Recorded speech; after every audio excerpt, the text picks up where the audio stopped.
Welcome back to Weirdness, from Satsumas to Avocados. Alright, so Bob Mortimer, national treasure, right? Funny bloke. He did that book, The Satsuma Complex, and people loved it. Bit weird, like most things he does, but in a good way. Now he's back with the Hotel Avocado. Sequel? Not really. Same vibe, though. If you liked the first one, you'll be chuffed with this.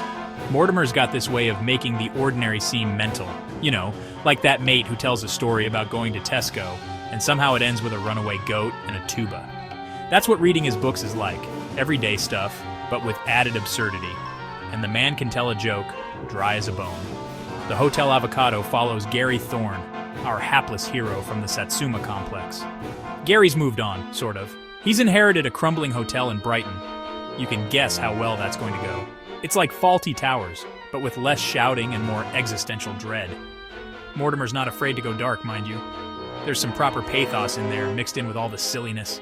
It's a tricky balance, but he pulls it off. You'll be laughing one minute, then wincing in sympathy the next. That's the beauty of it, I suppose. Life's like that, isn't it? A right old roller coaster. So, picture the scene. Brighton, seaside town. Bit faded glory, bit rough around the edges. Perfect for Mortimer's brand of humor. The Hotel Avocado is right in the thick of it. Run down, to put it mildly. Needs a lick of paint, a new roof, probably an exorcism.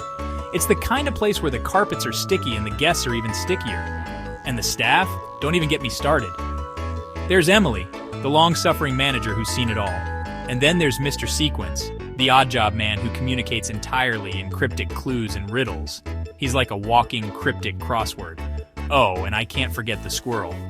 Don't ask me how, but there's a squirrel living in the hotel, wearing a tiny bellhop outfit. Don't ask, and a seagull, always after Gary's chips. It's chaos, basically. Organized chaos, but chaos nonetheless.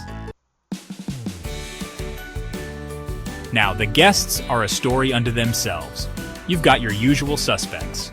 Holidaymakers, businessmen, people running away from their problems.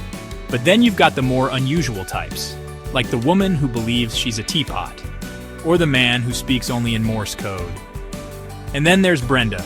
Don't get me started on Brenda. Let's just say she's a force of nature, and not the good kind. Think hurricane mixed with a swarm of wasps. She's there to cause trouble, and boy does she deliver. Mortimer's got this knack for creating characters that are both hilarious and believable. They're larger than life, but they're also grounded in some kind of reality. You can see bits of yourself in them, even the ones who think they're teapots.